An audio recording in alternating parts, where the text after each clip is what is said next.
আসসালামু আলাইকুম বন্ধুরা, আশা করি আপনারা সকলেই ভালো আছেন আর আমাদের চ্যানেলে আপনাকে স্বাগতম।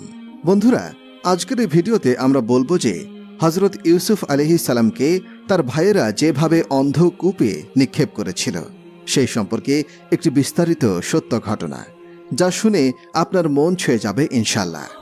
তাই ভিডিওটি একবারে শেষ পর্যন্ত দেখবেন ইনশাআল্লাহ। হযরত ইউসুফ আলাইহিস সালাম ছিলেন হযরত ইয়াকুব আলাইহিস সালামের 11তম পুত্র। হযরত ইয়াকুব আলাইহিস সালামের জন্মভূমির নাম কেনান, যা বর্তমান ফিলিস্তিনের একটি অংশ। পরবর্তীতে এই অঞ্চলটি হিব্রন এবং খলিল নামেও পরিচিতি পায়। হযরত ইয়াকুব আলাইহিস সালাম তার 12 পুত্রদের মধ্যে তার 12 পুত্রকেই অনেক স্নেহ করতেন। আর ইউসুফ আলাইহিস সালাম মূলত তার সৌন্দর্যের কারণে সবারই বেশি স্নেহ পাচ্ছিলেন, যা তার সৎ ভাইয়েরা সহ্য করতে পারছিল না। তাদের ধারণা হলো যে তাদের পিতা তাদের চেয়ে ইউসুফ আলাইহিস সালামকে বেশি ভালোবাসছেন। তাই তার ভাইয়েরা শিশু অবস্থাতেই হযরত ইউসুফ আলাইহিস সালামকে তার পিতার কাছ থেকে দূরে সরানোর চক্রান্ত করতে শুরু করল। একদা 10 জন বিমাতা ভাই মিলে ইউসুফকে হত্যার ষড়যন্ত্র বাস্তবায়নের জন্য তাকে জঙ্গলে নিয়ে যাওয়ার উদ্দেশ্যে প্রতারণার আশ্রয় নিল। তারা একদিন তাদের পিতা ইয়াকুব আলাইহিস সালামের কাছে এসে ইউসুফকে সাথে নিয়ে পার্শ্ববর্তী জঙ্গলে আনন্দ ভ্রমণে যাবার প্রস্তাব করল। তারা পিতাকে বলল যে আপনি তাকে আগামীকাল আমাদের সাথে প্রেরণ করুন। সে আমাদের সঙ্গে যাবে, তৃপ্তিসহ খাবে আর খেলাধুলা করবে এবং আমরা অবশ্যই তার রক্ষণাবেক্ষণ করব। জবাবে পিতা বললেন, আমার ভয় হয় যে তোমরা তাকে নিয়ে যাবে আর কোনো এক অসতর্ক মুহূর্তে তাকে বাঘে খেয়ে ফেলবে। তারা বলল, আমরা এতগুলো ভাই থাকতে তাকে বাঘে খেয়ে ফেলবে? তাহলে তো আমাদের সবই শেষ হয়ে যাবে। সূরা ইউসুফ আয়াত 12-14। উল্লেখ্য যে কেনান অঞ্চলে সে সময় বাঘের অত্যন্ত উপদ্রব ছিল। হযরত আব্দুল্লাহ ইবনে আব্বাস রাদিয়াল্লাহু আনহু বর্ণনা করেছেন যে ইয়াকুব আলাইহিস সালাম একদিন স্বপ্ন দেখেছিলেন যে তিনি পাহাড়ের উপরে আছেন। নিচে পাহাড়ের পাদদেশে ইউসুফ খেলা করছে। হঠাৎ 10টি বাঘ এসে তাকে ঘেরাও করে ফেলে এবং আক্রমণ করতে উদ্যত হয়, কিন্তু তাদের মধ্য হতে একটি বাঘ এসে তাকে মুক্ত করে দেয়। অতঃপর ইউসুফ মাটির ভিতরে লুকিয়ে যায়। ইবনে আব্বাস রাদিয়াল্লাহু আনহু বলেন যে উক্ত স্বপ্নের ব্যাখ্যা অনুযায়ী ইয়াকুব আলাইহিস সালাম তার 10 পুত্রকেই 10 বাঘ বলে গণ্য করেছিলেন, কিন্তু তাদের কাছে রূপকভাবে সেটা পেশ করেন যাতে তারা বুঝতে না পারে কর্তব্য। যাই হোক, ছেলেদের পীড়াপিড়িতে অবশেষে তিনি রাজি হলেন, কিন্তু তাদের কাছ থেকে অঙ্গীকার নিলেন যে যাতে তারা ইউসুফকে কোনো ধরনের কষ্ট না দেয় এবং তার প্রতি সর্বদা খেয়াল রাখে। অতঃপর তিনি জ্যেষ্ঠ পুত্র ইয়াহুদা বা রুবিলের হাতে ইয়াসুফকে সোপর্দ করলেন এবং বললেন, তুমি এর খাওয়া দাওয়া বা অন্যান্য সকল বিষয় দেখাশোনা করবে। কিন্তু জঙ্গলে পৌঁছে শয়তানি চক্রান্ত বাস্তবায়নের জন্য তারা তৎপর হয়ে উঠল। তারা ইউসুফকে হত্যা করার জন্য প্রস্তুত হল। তখন বড় ভাই ইয়াহুদা তাদেরকে বাধা দিল এবং পিতাকে দেওয়া অঙ্গীকারের কথা তাদেরকে স্মরণ করিয়ে দিল। কেনান থেকে প্রায় 20 কিলোমিটার দূরে অবস্থিত পশুচারণ ভূমির দিকে তারা রওনা করল। পিতার সম্মুখ থেকে হযরত ইউসুফ আলাইহিস সালামকে কাঁধে তুলে তারা সম্মুখে যাত্রা শুরু করল।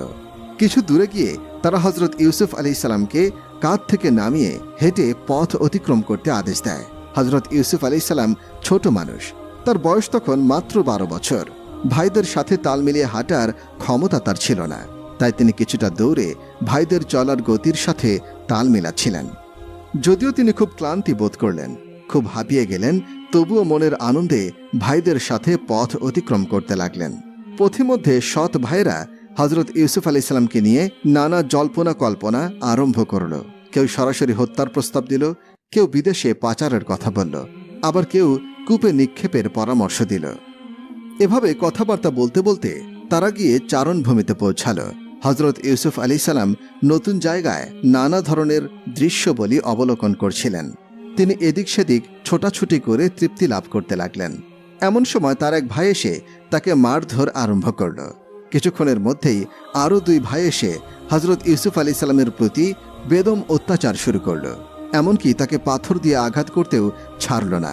তার শরীর ক্ষত বিক্ষত করে দিল, মাটিতে উপর করে ফেলে পা দিয়ে আঘাতের পর আঘাত করল। হযরত ইউসুফ আলাইহিস সালাম অত্যন্ত কাকুতির সাথে বললেন, তোমরা আমাকে এভাবে মারছ কেন? আমি তো কোনো অন্যায় করিনি। তোমরা পিতার নিকট আমার নিরাপত্তার ওয়াদা করেছিলে, এখন অত্যাচার আরম্ভ করে দিলে। এটা কি ওয়াদা ভঙ্গের শামিল নয়? তোমরা আমার ভাই, আমার প্রতি তোমাদের কোনো দয়াময় নেই? তোমরা আমাকে আর মেরো না, আমি আর সহ্য করতে পারছি না। এক ভাই তখন বলল, তুই নাকি স্বপ্নে 11 নক্ষত্র আর চন্দ্র সূর্যকে দেখেছিস, তারা নাকি তোকে সেজদা করছে। এখন তাদেরকে ডেকে রক্ষার ব্যবস্থা কর দেখি, আমরা তোকে মেরে ফেলব। এই বলে তারা অত্যাচারের মাত্রা আরো বাড়িয়ে দিল। অন্যান্য ভাইয়েরা এই দৃশ্য দেখে বিলাপ করছিল, কেউ কোনরূপ বাধা প্রদাপ করল না। দীর্ঘ সময় পরে ইয়াহুদা এসে বলল, তোমরা ওকে মারছ কেন? এভাবে মারধর করার কথা ছিল না। তোমাদের যা ইচ্ছা তাই করলে নিজেদের মধ্যে কলহের সৃষ্টি হবে। তোমরা ইউসুফকে গভীর একটি কূপের মধ্যে ফেলে দিয়ে আমরা চলো ফিরে যাই, তাহলে সকল দিকে রক্ষা পাবে, আর হত্যার অভিযোগ থেকে আমরা মুক্ত থাকব এবং ইউসুফকেও পিতার নিকট থেকে দূর করা যাবে। পরে তওবা করে আমরা আল্লাহ তাআলার নিকট ক্ষমা প্রার্থনা করব।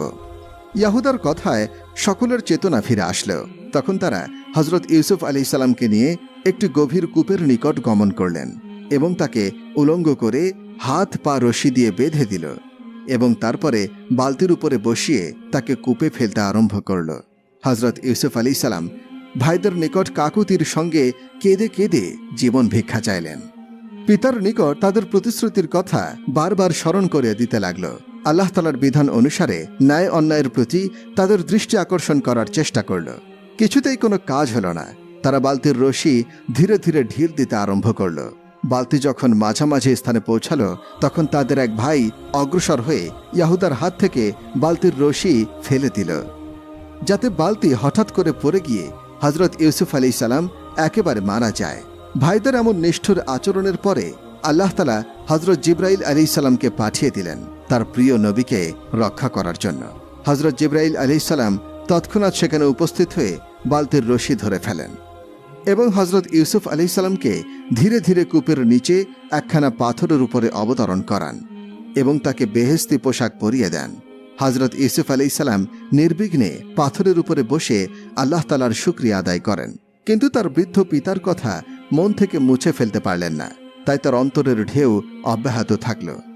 তখন হজরত জিবরাইল আলাইহিস সালাম আল্লাহ তাআলার তরফ থেকে তাকে সান্ত্বনার বাণী পৌঁছে দিলেন, হে ইউসুফ, তুমি ভয় পেও না, একদিন তোমার এই অত্যাচারী ভাইদের উপরে তুমি বিজয়ী হবে। সেদিন তোমার থাকবে আনন্দ আর উচ্ছলতা, আর ওদের থাকবে মলিন ও যাতনাক্লিষ্ট বদন। কিন্তু ওরা এ খবর আদৌ জানে না। আর সেদিন বেশি দূরে নয়, যেদিন ওরা থাকবে তোমার অধীন, তুমি থাকবে ওদের মনে। হজরত ইউসুফ আলাইহিস সালামকে কূপ থেকে উদ্ধার এবং কৃতদাস হিসেবে বিক্রি। সূরা ইউসুফের 19 নম্বর আয়াতে রয়েছে কুয়া থেকে শিশু ইউসুফ আলাইহিস সালামকে উদ্ধারের সংক্ষিপ্ত বর্ণনা।